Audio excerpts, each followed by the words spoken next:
Hi everyone, कैसे हो आप सभी लोग। आई होप आप लोग अच्छे होंगे। मैं हूं राहुल जेसवाल एंड स्वागत करता हूं आप सभी का एक बार फिर हमारे यूट्यूब चैनल JR ट्यूटोरियल्स में। फ्रेंड्स, आज अगेन आपके सामने मोस्ट इंपॉर्टेंट ज्योग्राफी का लेक्चर वीडियो लेकर आके दोस्तों, जिसमें हम लोग पढ़ने वाले आज के दिन जो कि है हमारे 7th स्टैंडर्ड के लिए ज्योग्राफी का। हमने एक चैप्टर की शुरुआत की थी जिसका नाम है चैप्टर नंबर 9 एग्रीकल्चर। तो इस चैप्टर का हम पढ़ने वाले हैं लेक्चर नंबर 4। इसके पहले 3 लेक्चर्स ऑलरेडी हमने कवर कर दिए, बहुत बेहतरीन रहा है। और इसके पहले हमने देखा था टाइप्स ऑफ फार्मिंग।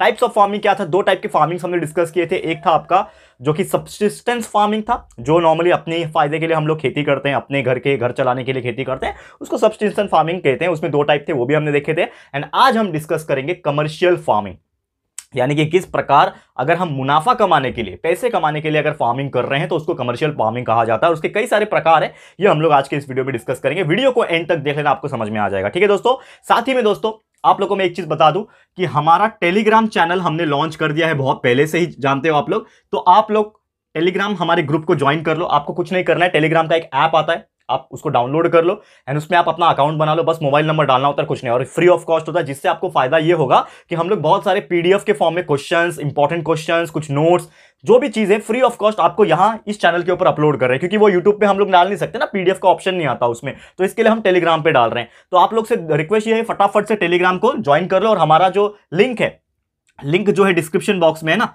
उसको ओपन करोगे तो हमारा चैनल जो है JR ट्यूटोरियल्स ओपन हो जाएगा टेलीग्राम के अंदर। उसमें आपको फ्री ऑफ कॉस्ट बहुत सारी चीजें मिलेंगे। बहुत सारे लोग, मोर देन 10,000 लोग ज्वाइन हो चुके हैं ऑलरेडी। चले जाओ यार, तुम लोग भी ज्वाइन कर लो फटाफट से। और कुछ भी अगर प्रॉब्लम है, मैसेज कर सकते हो मुझे, चैट करना चाहते हो तो प्लीज मुझे इंस्टाग्राम पे फॉलो करना। और ये सभी के लिंक जो है डिस्क्रिप्शन बॉक्स में अवेलेबल है। और जब भी आप पढ़ाई करते हो, हमारे जब वीडियोस देखते हो ना, स्क्रीनशॉट ले लो कि सर हम पढ़ाई कर रहे हैं, सर ये वाला पढ़ा आज मैंने, उसको टैग करो मुझे यार, मुझे भी पता चलना चाहिए ना कि आप लोग पढ़ रहे हो कि नहीं यार। तो मुझे टैग कर सकते हो इंस्टाग्राम पे, मैं आपको मेंशन कर दूंगा, रीमेंशन कर दूंगा। ठीक है, ये सब करके रखो। चलो शुरुआत करते हैं चैप्टर की। तो सबसे पहले अगर मैं बात करूं, जो एग्रीकल्चर हमने पढ़ा था, तो आज हम लोग पढ़ने वाले हैं दोस्तों कमर्शियल फार्मिंग। जैसे मैंने आपको एक चीज बताया था कि फार्मिंग में कई सारे प्रकार होते हैं। तो एक है कमर्शियल फार्मिंग, यानी कि अगर फार्मिंग हम लोग अपने मुनाफे कमाने के लिए, पैसे कमाने के लिए अगर फार्मिंग कर रहे हैं तो उसको हम लोग कमर्शियल फार्मिंग बोलते हैं। ठीक है, अब इस कमर्शियल फार्मिंग में कई सारे टाइप होते हैं। कई सारे क्या होते हैं दोस्तों? टाइप्स होते हैं। तो हम बारी बारी से क्या करेंगे, एक एक जो टाइप है वो हम लोग डिस्कस करेंगे। तो सबसे पहला जो नॉर्मली टाइप है वो है एक्सटेंसिव ग्रेन फार्मिंग। क्या है ये? सबसे पहला जो टाइप है वो है एक्सटेंसिव ग्रेन फार्मिंग। इसको हम लोग बारीकी से समझेंगे। ठीक है, टोटल 4 टाइप के फार्मिंग आज पढ़ने हम लोग को दोस्तों, और ये आप पढ़ लोगे तो पूरा खेती का नॉलेज आपको आ जाएगा। तो एक्सटेंसिव ग्रेन फार्मिंग की अगर मैं बात करें तो ये जो फार्मिंग होते हैं ये बहुत बड़े बड़े फार्मिंग होते हैं। देखो नाम देखो, एक्सटेंसिव ग्रेन, एक्सटेंसिव मतलब बहुत बड़े लेवल पे फार्मिंग होता है। लगभग एक ऐसे मैदान होते हैं जो 200 हेक्टर्स में फैले होते हैं। बहुत बड़ा होता है दोस्तों, 200 हेक्टर मतलब किसी के पास 200 हेक्टर की जमीन होगी ना, वो तो करोड़पति का भी करोड़पति होगा, समझ लो। तो 200 हेक्टर जैसी बड़ी बड़ी जमीनों में एक ही साथ फसल को उगाया जाता है। इस प्रकार के फार्मिंग को एक्सटेंसिव ग्रेन फार्मिंग कहा जाता है। और साथ ही में बात बताएं कि ये जो फार्म होते हैं ना, ये जो खेत होते हैं, फार्म जो होते हैं, इनकी साइज इतने बड़े बड़े होते हैं कि नॉर्मली इनके अंदर प्लविंग करने के लिए, सोविंग करने के लिए या फिर हार्वेस्टिंग करने के लिए ना कोई इंसान नहीं काम करता, इनमें ट्रैक्टर्स काम करते हैं। जैसे कि आप जानते हो कि छोटा मोटा खेत होता है, बहुत छोटा खेत है तो कोई 2 किसान रहेंगे, जो फार्मर्स रहेंगे, वो क्या करेंगे, खुद से ही सब कुछ कर लेंगे। बैल की हेल्प से खुदाई कर लेंगे, प्लविंग कर लेंगे, सोइंग अपने हाथ से ही बीज डाल देंगे, और हार्वेस्टिंग यानी कटाई जो होती है वो अपने चाकू से, अपने कोयते से ही काटते हैं, वो लोग खुद ही करते हैं। लेकिन ये इतने बड़े बड़े खेत में कैसे काटोगे? उसके लिए 100 आदमी लगाने पड़ेंगे। तो उससे अच्छा मैं एक ट्रैक्टर लगा दूंगा वहां पे। तो ऐसे कई सारे ट्रैक्टर्स जो है वो इन खेतों में काम करते हैं, सो दैट फटाफट से काम भी हो जाए और बड़े लेवल पे काम हो जाए। और इसमें साथ में ट्रैक्टर्स और क्रशर्स होते हैं ना, इसका इस्तेमाल होता है। एंड कई सारे पेस्टिसाइड्स और इंसेक्टिसाइड्स, कीड़े मकोड़ों को मारने के लिए पेस्टिसाइड्स, खाद वगैरह डाला जाता है, कीटनाशक डाला जाता है, एंड कुछ फर्टिलाइजर्स का भी इस्तेमाल हो जाता है। और इतना बड़ा खेत होता है कि इसमें ना हाथों से छिड़काव नहीं होता ये सब चीज का। जो पेस्टिसाइड, इंसेक्टिसाइड्स की मैं बात कर रहा हूं ना, इसके लिए भी ना बड़े बड़े प्लेन्स, ठीक है, या फिर हेलीकॉप्टर, सोचो यार कितने बड़े बड़े खेती होंगे। ठीक है, तो हेलीकॉप्टर्स वगैरह का इस्तेमाल करते हैं। हेलीकॉप्टर्स खेत के ऊपर से घूमते हैं और पेस्टिसाइड और इंसेक्टिसाइड छिड़क के जाते हैं। क्योंकि यार इंसान इतने बड़े खेत में वो पीठ पे वो लोग बांध के ड्रम लेके ऐसा चलते हैं ना, छिड़कते, तो ऐसा नहीं कर सकते क्योंकि बहुत बड़ा खेत है। तो उसके लिए प्लेन्स या फिर हेलीकॉप्टर्स में इंसेक्टिसाइड और पेस्टिसाइड को छिड़काव जो है दोस्तों वो किया जाता है। साथ ही में इस टाइप के फार्म के अंदर मोनोक्रॉप उगाया जाता है। मोनोक्रॉप मतलब एक ही टाइप के क्रॉप ज्यादातर उगाए जाते हैं। सिंगल टाइप के क्रॉप, यानी कि अगर चावल उगा रहे तो चावल ही उगाएंगे, गेहूं उगा रहे तो गेहूं ही उगाएंगे। इस प्रकार के जो क्रॉप्स है, जैसे कि कॉमन तौर पे सबसे ज्यादा जो उगाया जाता है व्हीट एंड कॉर्न, यानी कि जो गेहूं होता है जिससे आप रोटी खाते हो, तो व्हीट और कॉर्न मतलब मक्का, जो मक्के होते हैं ना, जो भुट्टा खाते हैं हम लोग, तो कॉर्न और व्हीट, ये दो टाइप के जो क्रॉप्स है वो सबसे ज्यादा उगाए जाते हैं इस टाइप के फार्मिंग के अंदर, एक्सटेंसिव फार्मिंग के अंदर, ठीक है। और साथ ही में इस फार्म को चलाने के लिए कई सारे ह्यूज इन्वेस्टमेंट लगते हैं, क्योंकि यार देखो 200 हेक्टर की जमीन पहली बात किसके पास होगा, जो बहुत अमीर होगा, ठीक है ना, कोई पर्सनल तो शायद होता नहीं होगा, गवर्नमेंट वगैरह का ही होता होगा, या फिर पर्सनल भी होता होगा तो राजा महाराजा मतलब उस टाइप के लोग होते होंगे। तो इतने बड़े बड़े हैवी इन्वेस्टमेंट चाहिए होते हैं, इतना मशीनरीज, ट्रैक्टर्स, क्रशर्स एंड साथ ही में इतने बड़े बड़े लेवल पे हेलीकॉप्टर्स वगैरह को हायर करना पड़ता होगा पेस्टिसाइड छिड़कने के लिए, यानी कि बहुत ज्यादा क्या होता है इस चीज के लिए खर्चा लगता है। एंड साथ ही में कभी कभी इन खेतों के ऊपर ना एक खतरा भी होता है, जैसे आप जानते हो लोकस्ट अटैक होता है। लोकस्ट मतलब आप समझते होंगे, लोकस्ट टिड्डे बोलते हैं ना, टिड्डे ग्रास हॉपर जैसे होते हैं, लेकिन लोकस्ट थोड़े से डिफरेंट कैटेगरी के होते हैं। तो ग्रास हॉपर टिड्डे जैसे होते हैं ना, बहुत ह्यूज तादाद में उड़ के आते हैं, जैसे कि अभी बीच में भी हुआ था हमारे देश में, दिल्ली हरियाणा वगैरह साइड में ना बहुत ज्यादा उड़ के आ गए थे, जिसके वजह से वो क्या करते हैं, खेत में जाते हैं, फसल के ऊपर बैठते हैं, उसको खाते हैं, तो क्या होता है पूरा फसल खराब हो जाता है। तो इसमें इस बात का बहुत ज्यादा डर होता है, और इसीलिए ये इसमें क्या किया जाता है, पेस्टिसाइड्स और इंसेक्टिसाइड्स का छिड़काव जो है प्रॉपर टाइम पे किया जाता है। लेकिन कभी कभी जब नुकसान हो जाता है तो मार्केट में इसके वजह से रेट का भी फर्क पड़ता है, क्योंकि इतनी ज्यादा भारी तादाद में अगर फसल का नुकसान हो रहा है तो रेट जो होगा क्रॉप्स का वो ऊपर चले जाएगा, हाइक हो जाएगा, या फिर उसके हिसाब से वो नीचे भी चले जाएगा। एंड साथ ही में एक और चीज जो होता है दोस्तों, कि ये जो टाइप की फार्मिंग होती है वो जनरली ग्रासलैंड रीजन जो होते हैं ना, जहां पे बहुत सारे अच्छे खाली मैदान होते हैं, ग्रासलैंड रीजन जिसको हम लोग बोलते हैं, उस मैदान के अंदर, उस टाइप के फील्ड के अंदर ये वाला फार्मिंग करवाया जाता है। क्लियर है? तो उम्मीद करता हूं कि ये वाला टॉपिक आपको बहुत अच्छी तरीके से समझ में आ गया होगा। अब चलते हैं नेक्स्ट टॉपिक की तरफ। ये था हमारा सबसे पहला प्रकार का फार्मिंग, जिसका नाम था एक्सटेंसिव ग्रेन फार्मिंग। ये आपको याद रखना है, क्या था मेन चीज इसमें, ये आपको याद रखना है। अब एक और टाइप का फार्मिंग जो होता है, जो कि दोस्तों प्लांटेशन फार्मिंग। क्या है? प्लांटेशन फार्मिंग, ठीक है। इसमें क्या है, प्लांटेशन नाम से आप देखोगे, प्लांटेशन यानी कि प्लांट्स नॉर्मली है, पहली बात तो खेती मतलब प्लांट्स ही होता है, लेकिन प्लांटेशन फार्मिंग ना अगर आप कंपेयर करोगे एक्सटेंसिव ग्रेन फार्मिंग में, तो इसके जो फील्ड के जो साइज होते हैं वो थोड़े छोटे होते हैं। तो कंपेयर अगर करोगे तो लगभग इसका साइज होता है 40 हेक्टर, यानी कि काफी छोटा है। कंपेयर करोगे ना एक्सटेंसिव 200 हेक्टर मतलब काफी बड़ा, उसका 5 गुना, 40 का मल्टीप्लाई पे 5 करोगे तो 200 होता है, करेक्ट है। तो 40 हेक्टर्स की जमीन होती है, और या फिर उसके ऊपर थोड़े बहुत होते हैं। तो इस प्रकार के जो फार्मिंग के लिए खेत जो इस्तेमाल करते हैं, इतने बड़े खेत जो होते हैं ना, उसमें ये प्लांटेशन फार्मिंग जो है वो की जाती है, ठीक है ना। और साथ ही में इसमें मशीनरीज का भी इस्तेमाल होता है, लेकिन इसमें ना मैन पावर का भी इस्तेमाल होता है। मैन पावर यानी कि क्या होता है, जो इंसान होंगे वो खुद किसान क्या करते हैं, खुद काम करते हैं, उसमें खुद खेती वगैरह करते हैं, इस प्रकार से चीजें होती है।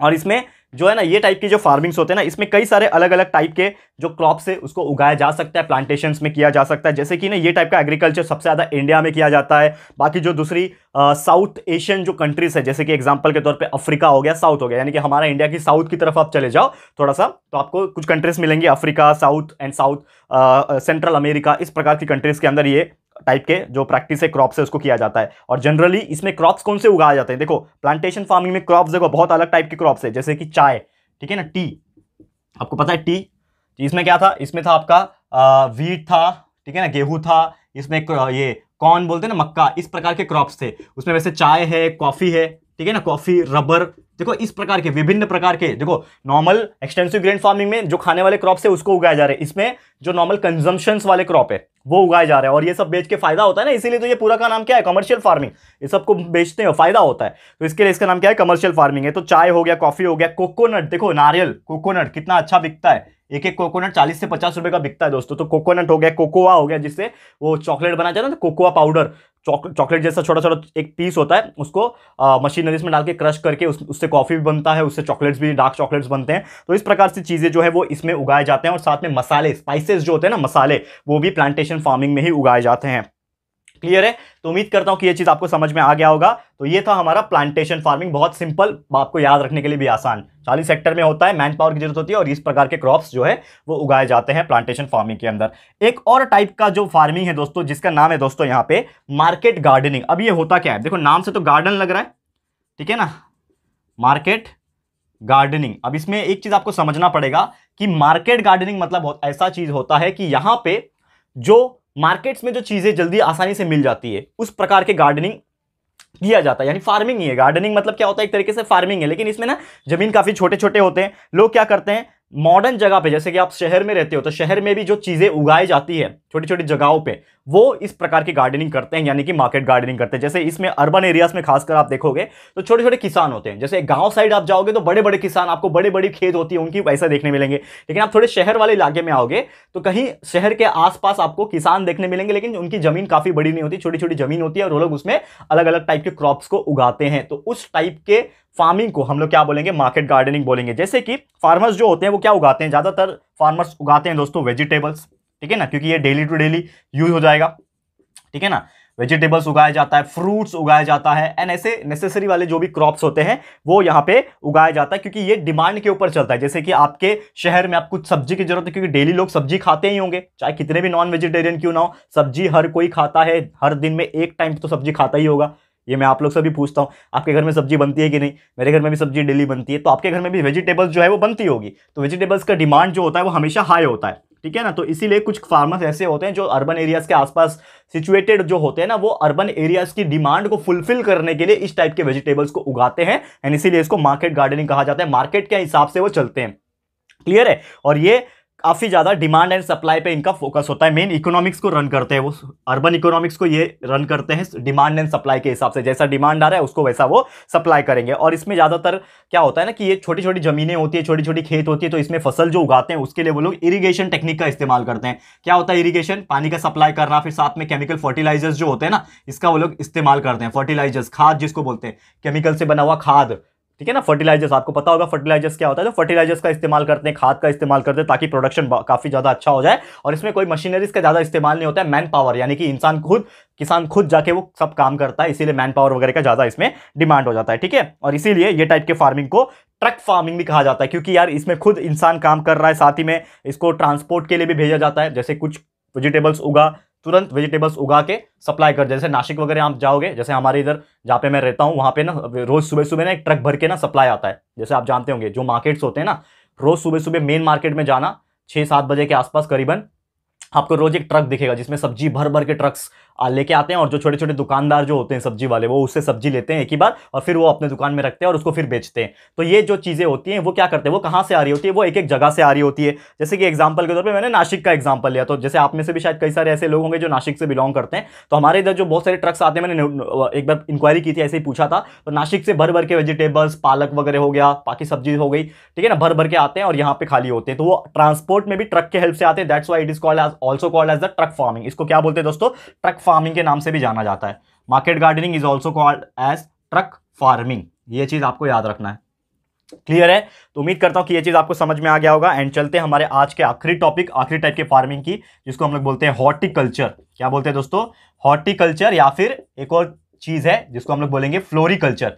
तो ये एग्जैक्टली क्या होता है इसको हम लोग थोड़ा सा डिस्कस करेंगे। देखो, horticulture, floriculture is nothing but the farming of the fruits and flowers. Farming of the fruits and flower. जैसे कि आप जानते हो कि आज के जमाने में फल खाना बहुत ज़्यादा जरूरी हो रहा है, क्योंकि यार हम बहुत सारी गलत गलत चीज़ें खा लेते हैं, जैसे कुछ स्पाइसेस वाली चीज़ें खा लिया, कुछ तीखा मीठा खा लिया, तो इससे क्या होता है, हमारा पेट वगैरह गड़बड़ होता है, तो हमें मिनरल्स की कमी हो जाती है। तो मिनरल्स कहाँ से मिलेगा? मिनरल्स हमें फ्रूट से मिलेगा। दैट्स वाई फ्रूट्स की डिमांड भी काफ़ी ज़्यादा होती है और इसके प्राइस भी काफ़ी ज़्यादा होते हैं। एप्पल देख लो, 200 रुपीज़ केजी बिकता है, 150 रुपीज़ केजी बिकता है, अच्छे क्वालिटी का एप्पल, ठीक है ना। और भारी भारी जो अलग अलग टाइप के फ्रूट्स होते हैं, पोमोग्रेनेट हो गया, पाइनएप्पल हो गया, ये बहुत महंगे महंगे बिकते हैं।